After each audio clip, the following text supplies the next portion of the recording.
Hi guys, thanks for joining us today. This is Kate Wickersham.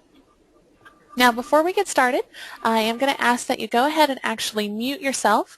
I'm going to leave you unmuted because I want to make sure that you can ask questions if you want, but if you can mute yourself, that way we can cut back on any feedback. Otherwise we will hear everything that's going on in your offices. So just go ahead and mute yourself there on your end, but if you do have questions, feel free, speak up, interrupt me. I'm here to answer those for you, or we've got Rachel here in the chat room. She can answer anything that you want to put there in the chat box. So before we get rolling today, does anyone have any questions just off the bat? Okay, doesn't sound like it, so we're going to go ahead and jump right in. Today we're going to talk about some of the updates that we've got coming out in this week's software release. That is planned for the 10th. I do want to point out that, as with any of our software updates, these are subject to change without notice. So this is what they have planned to release on the 10th, but any of that could be changed.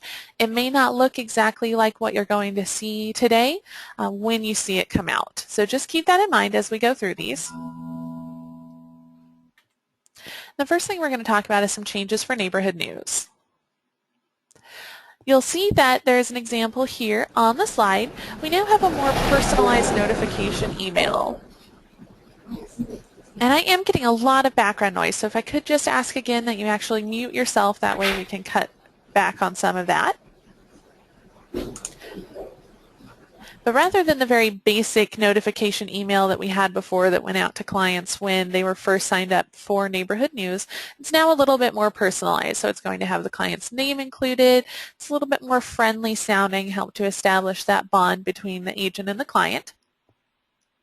We've also moved the unsubscribe link down to the bottom of the email. So it used to be right at the top when they first opened that email, they'd see the option to unsubscribe, and that's now down at the bottom where you would find it on most email.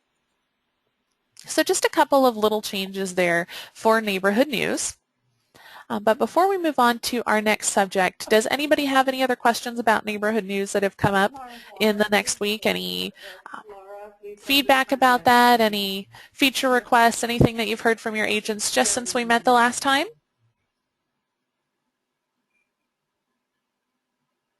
No? Okay, well that's what we like to hear. Everything's going okay. That's always a good sign. So this is going to be the biggest change that we have coming out, and this is what's really going to affect you guys and how you go through your day, because there's been some updates to how you delete an agent from the roster. And this was done actually because our legal department let us know that we needed to change some of the verbiage when an agent gets deleted. So now when you go into the admin tool to delete an agent from your roster on old work, you're going to see two options. One, that the employee is leaving on good terms, or that the employee is not leaving on good terms. If you select that they're leaving on good terms, this is going to be basically the same policy that we have now. The account is suspended for 30 days, and then it's deleted by Microsoft. When that deletion happens, we can recover it again for another 30 days, but it's deleted. No mail forwarding is possible. They're not able to access their calendar or anything like that, but we do have that option to undelete it if they were to come back or need to retrieve any documentation, anything like that. If you select that the employee is not leaving on good terms, this deletes their account immediately. We don't have any way to set up mail forwarding. They won't have access to any of their other events. The account is simply deleted immediately. So if for any reason you need to cut off their access instantly, that's the option that you'd want to choose. I do want to spend a little bit of time talking about the way that we handle these requests, because we've seen a couple of confusion, instances of confusion in the last week. When an agent is deleted from the roster for any reason, if you're cleaning up your roster and you delete them accidentally, or they're leaving Windermere, or you're moving them to another office and again they get deleted accidentally, as soon as they are removed from their roster, we automatically get a notification to remove their email. That's generated instantly, and it isn't anything that you do. It just gets sent to tech support. So for instance, if you remove someone from your roster accidentally, even if you re-add them, you want to make sure that you contact us, give tech support a call, send us an email so that we know that their email account needs to be reestablished, because adding someone to the roster doesn't generate that email request. So make sure that you let us know if you need their email reactivated. We also don't automatically set up mail forwarding because we don't have any way to know whether or not they want their email forwarded or where we might be forwarding it to. So if they've left Windermere and they have worked out a situation with the owner where they want their email forwarded, we can do that, but again, you have to let us know where to forward it to, and typically that is something that we would prefer that you go in and set up with the agent before they actually leave. And then when you remove them from the roster, there is a notes box where you would want to put in that you had set up mail forwarding with the agent, and that you wanted that to continue until we deleted the account at the end of the 30 days. Because that way we know that you actually do still need that account to be active and that there is mail forwarding.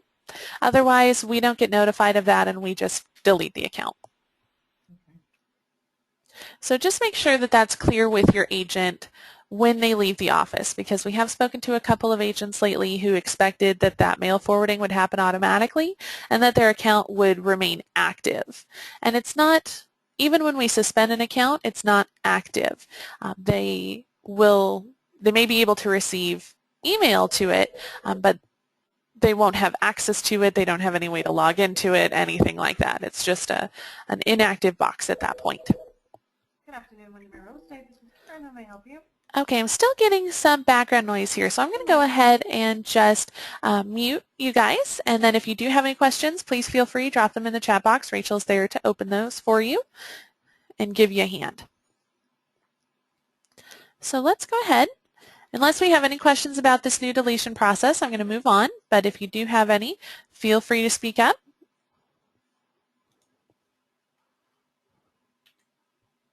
We've also had a couple of changes to MoxieWorks. The first is that we now have an automatic neighborhood news group. We've had a lot of requests for a way to view everyone that your agent has subscribed to neighborhood news all at once without going through the individual users. We heard that and we actually made that happen. So this group will be created automatically. There's nothing that your agent has to do. They will just see it in their system groups, and if they click into that neighborhood news group, it's going to show everyone who's a subscriber.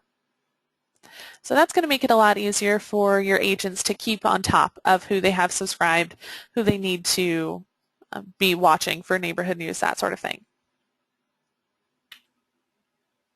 The other option that we have in MoxieWorks now is the option to preview the neighborhood news email before you send it out. Previously, we were recommending that agents simply subscribe themselves to neighborhood news. Then they would be able to see what that looked like when they got the email. But now we actually have the option to preview that from within the program. So if you go into the People section, you pull up that contact who's subscribed, go into Manage Subscriptions, and that's when you'll see this field that we've got here in the screenshot of, and click that preview button down at the bottom of the screen. That's going to open up neighborhood news just as if your client was viewing it from this site. So that again is a feature request that we got from you guys and your agents and made that happen, which is why I do recommend either during these sessions or emailing us, giving us a call directly.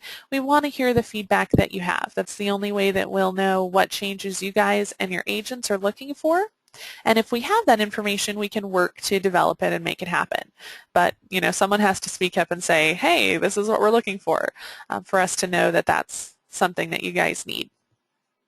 So anytime you have feedback from your agents, or you're hearing your agents, you know, talk amongst themselves, or even something that you discover when you're going through it, please feel free to let us know. Send tech support an email, send me an email, and we'll make sure that that gets rolling along for you.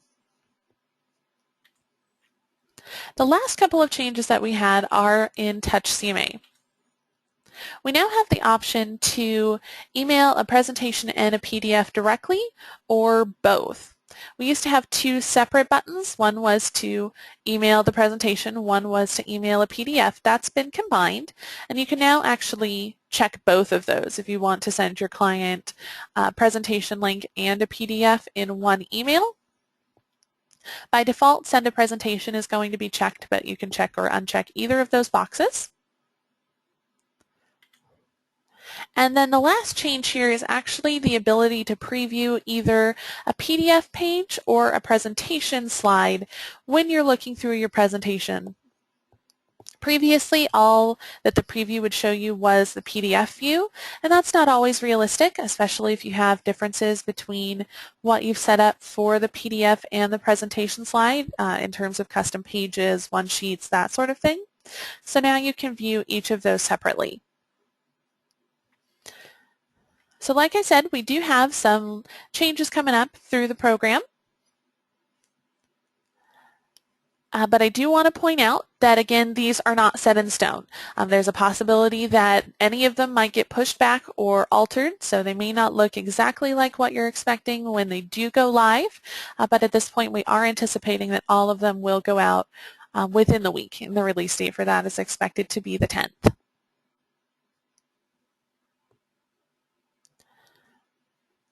So those are the changes that I wanted to make sure that you guys were aware of.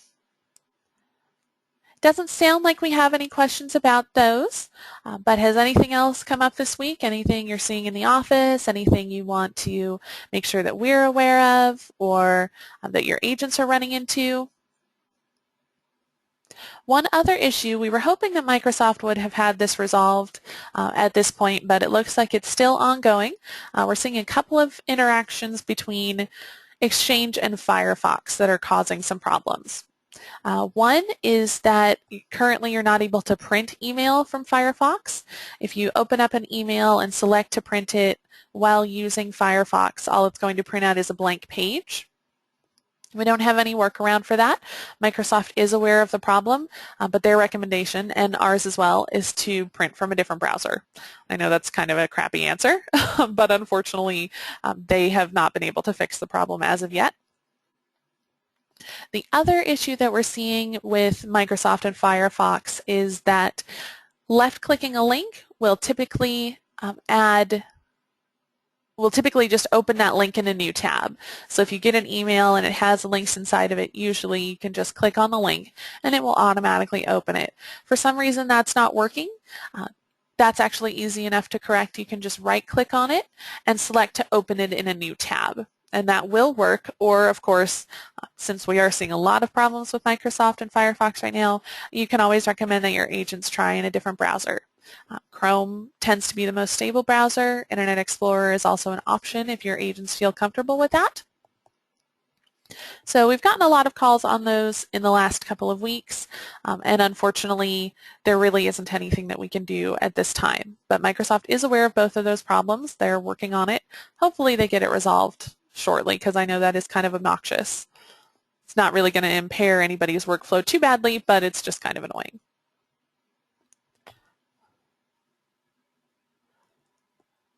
Okay, so I want to make sure that we give everybody a chance to ask any questions.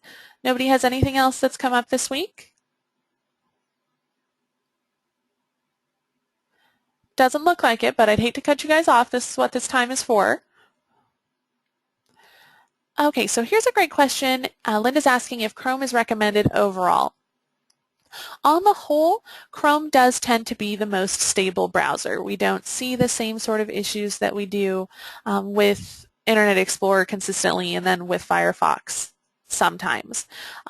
Firefox and Chrome are usually interchangeable, but since we're seeing more significant problems with Exchange and Firefox just in the last few weeks, I would recommend, if your agents are asking, sort of point them towards Chrome.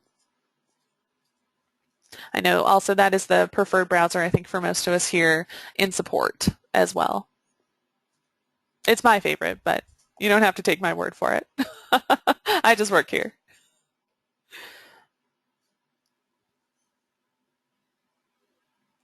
So that's a great question. We've got a few more minutes. Anything else? I know sometimes, you get questions that don't make it all the way to support, so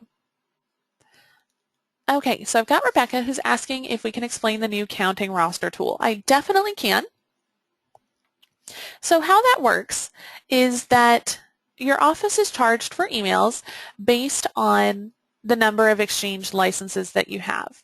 That used to be calculated manually here in the office in our accounting and HR departments, and it was easy for it to sort of get miscalculated. I know you guys always ended up with some emails that weren't necessarily attached to your office or that had been removed from the roster and not processed yet, those sorts of things. So basically what this new tool does is use your roster, the same roster information that you would view on the worksite, and it compares those names to the number of Exchange licenses that we have on record for each roster entry. So then those two numbers are what go together. If you have 11 people in your roster and each of those 11 people have a corresponding Exchange license, it will automatically tell you that you have 11 people you need to submit for your MSR. If you had 11 people but each of those had, say half of them had 2 email accounts, then you would correspondingly have a higher number, and that's the number it would give you. It takes out some of that manual calculation that you guys and that we were having to do, and it gives you that information automatically instead. And you can access that through Account Manager. And I know an email went out on it, but definitely if you have any other questions, feel free to send me an email and I'd be happy to go over that with you again.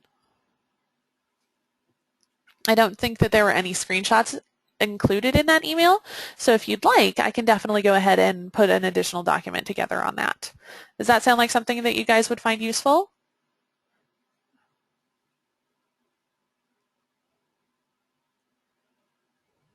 I don't know if anyone's actually used that tool yet, so.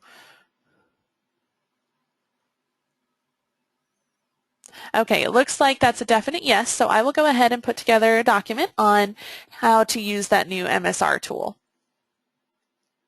That's not something that we do here in the office, so I have to admit I haven't taken much of a look at it either, so that'll give both of us an opportunity. That's always good.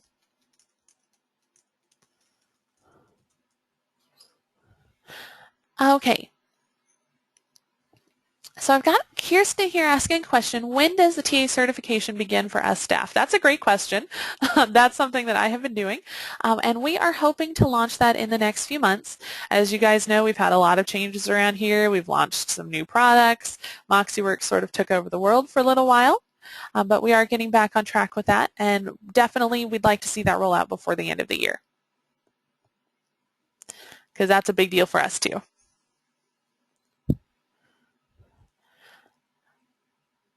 Okay, so to go back to question from Rebecca, how does the MSR tool calculate 2 roster entries with the same email address? So what it's looking for is not necessarily just the information from the roster entry. It's also looking for a corresponding Exchange license. Each email address only has 1 Exchange license. So even if you do have 2 roster entries, that email address that's listed only has 1 Exchange license, so you only get charged once.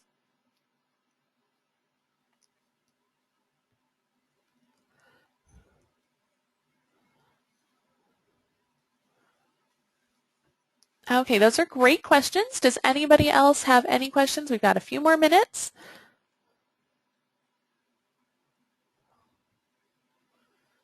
I'll make sure that you guys all get instructions for using that MSR tool.